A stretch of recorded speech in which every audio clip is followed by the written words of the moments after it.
I didn't submit any test scores or AP scores. I felt disqualified from top schools. As a first-generation low-income student, Diana constantly compared herself to students with high test scores, believing that she didn't have enough to make it into a top school. In the next few minutes, I'm going to reveal exactly how she transformed her background into the heart of her application, structured her essays around her unique identity, and transformed self-doubt into multiple elite university acceptances. Hi Diana, how are you doing? I'm doing good. Are you at school right now? I don't know. I'm on like a little break or so. Okay, how wonderful. Okay, we'll get started so that I don't waste any more of your time because I know you do have a busy schedule. Thanks so much again for hopping on, Diana. Really appreciate you here this morning. And I wanted to start off by asking if you could briefly introduce yourself with your name, your school, and where you plan to attend college. Yes. So my name is Diana Wing, and I go to Mustang High School in Oklahoma, and I'll be planning to attend Rice University in the fall. That is so exciting. I know Rice University is a great school. I've also visited Rice myself.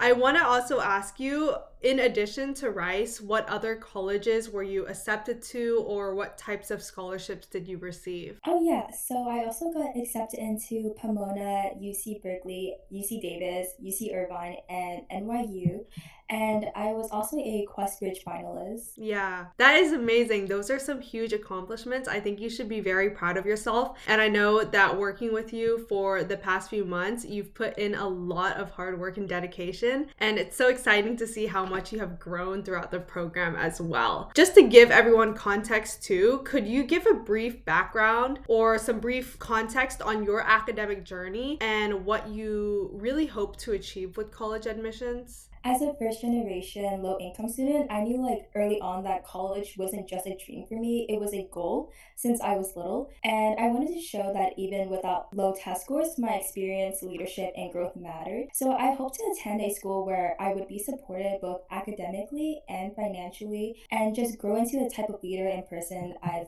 always looked up to. Yeah, and I completely resonate with you because I also come from a very similar background as well. And I remember navigating college admissions in high school and not necessarily knowing if I had the right resources and the right opportunities to position me in a place to get into these top schools.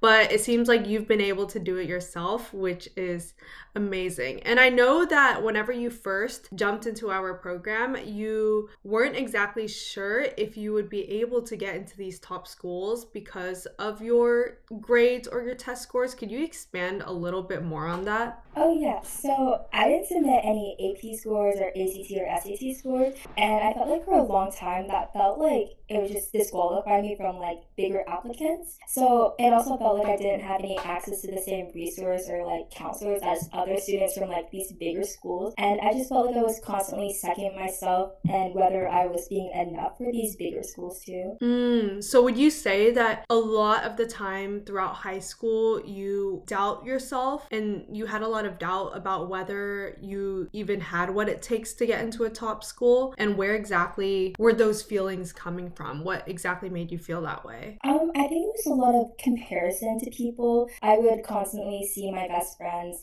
getting all these testing scores, and I personally am not the best test taker, Mhm. and I was just constantly comparing myself again and just doubting my abilities. No, yeah, that makes a lot of sense. I completely resonate with what you're feeling. I think I felt a lot of the same way throughout high school because I wasn't the quickest learner. And I know that there were many peers out there who could learn very quickly or who could jump into an exam room and do very well. And I just wasn't that type of person. But I know that before you had jumped into our program here, our Ultimate Ivy League Guide, you were feeling a lot of those feelings. So I guess I wanted to also ask you, what was it about Ultimate Ivy League Guide that ultimately got you to work with me opposed to all of the other solutions that were out there? Yeah, so for a while I've seen your social media pages and those videos you've made on Instagram and TikTok, and I've just been constantly watching it for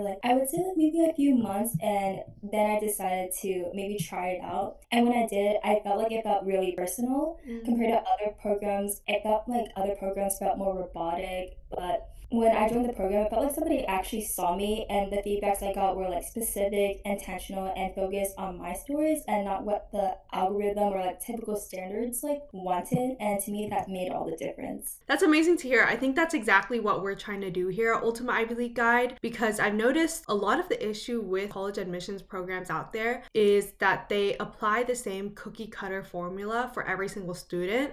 But at the end of the day, every single student, your journey is very personalized. Your background is very specific to you. And so it's so important to be able to really extract what a student's strengths and skills are and present it in the most compelling and unique way to admissions officers. And it's actually quite so unfortunate that a lot of a student's uniqueness will get lost in the application process because they're told that they need to do one thing or another. But it's really more so, how can we a student in the most authentic way, for sure. The next question I wanted to ask you is, did you ever feel like it was either too early or too late for you to start thinking about college prep? And then when did you start thinking about this overall process? Yeah, so during high school, up until like junior year, I was just focused on high school itself, and I didn't really think about what came after that. So I thought I did like I was too late. So I started like researching like college prep during the summer of my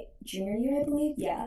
And I kind of felt like a little bit scared that I had like missed all of my chances, and like I felt really behind as well.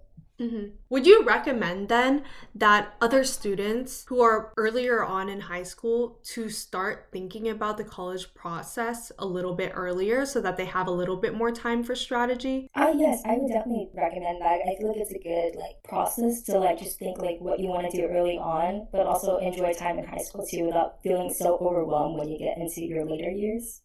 So definitely striking that balance between being able to navigate your curiosities throughout high school while also making sure that you do have some type of strategy or plan early so that you're not scrambling by the end of your junior year or the beginning of your senior year, it seems like. Yeah. That's amazing. Okay, and then I know that you had joined our program during your senior year of high school. Could I ask you, how did our program help you recognize and showcase your unique strengths? Yeah, I feel like it helped me like connect the dots between my experience and my identity as an overall leader and person. And I felt like instead of hiding my background, I learned how to make it like the heart of my application overall. What would you say in terms of our program support? What was the most helpful part? I applied to a lot of schools, and I remember having like just like a full schedule of like when like I should like have this job done and when I should have this done, and I felt like I was getting like stayed on focus a lot.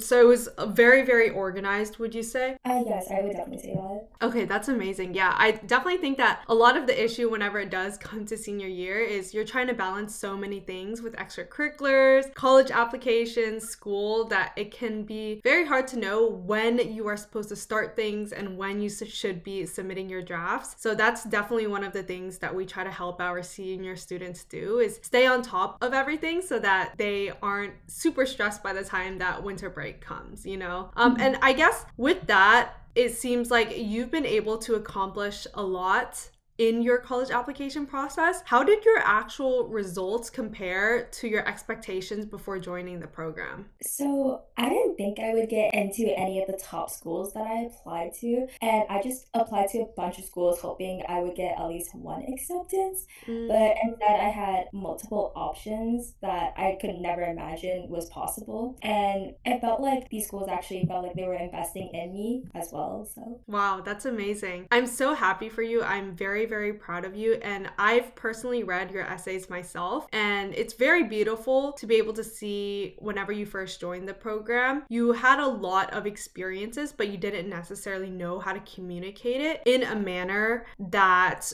is most authentic to you and that would align with your value-based theme in your application. And after reading your essays and seeing your applications holistically, I can definitely say that you've grown so much throughout our program, and I'm so proud of what you were able to accomplish being here as well. And so I know that you got into many of these amazing schools. Could you describe the moment whenever you received your acceptance? How did you feel? Oh yeah, I definitely felt very shocked.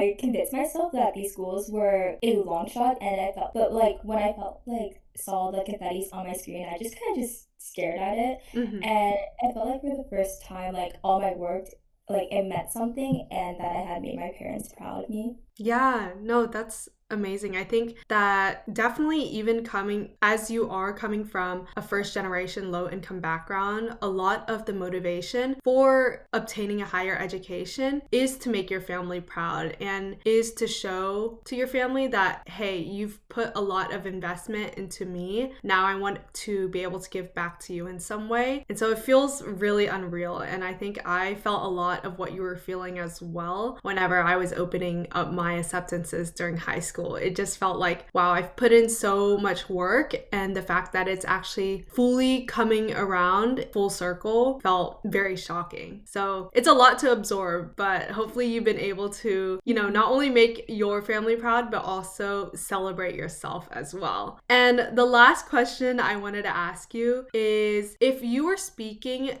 to your younger self or you a year ago, what would you say knowing what you know now? Ooh, I think that's a really good question. I always think about that, and I feel like I would tell myself to just have a little bit hope in myself. And even if like process like felt invisible, it's definitely happening. And every time that you choose to keep going, even when you're tired or uncertain or overwhelmed, you're growing each day. And to not let doubt tell you that you survive of how far you've come, and that you're definitely not behind, and you're building something real day by day. Yeah, no, that's amazing. Thanks so much, Diana. I think these were some wonderful answers. And once again, I'm so excited to celebrate you and to share your story with other people. I know that moving forward, this is just the beginning for you. As at the end of the day, what we hope here at Ultima Ivy League Guide is for you to understand that college admissions is not the end, but it's rather a means to the end, which is really just maximizing your full potential, learning who you are, and finding your purpose in this world. And so we know that you have so much more to accomplish beyond this program, and we're excited that we were able to be part of the process. But yeah, thank you so much again, Diana, for doing this interview. It was wonderful seeing you, and I hope that you have an amazing rest of your summer as well. And if you do have any questions, feel free to reach out to me. Feel free to also give me your personal phone number as well. I'll text you, and so that we can keep in touch. And maybe, during your college years, if you do have any questions or you need any access to networks or resources, feel free to just reach out to me and I'll be happy to help you with that process, okay? Yeah, thank you so much for having me on today. Yeah, of course. Okay, I'll see you soon. Okay, bye. Thank you. Bye.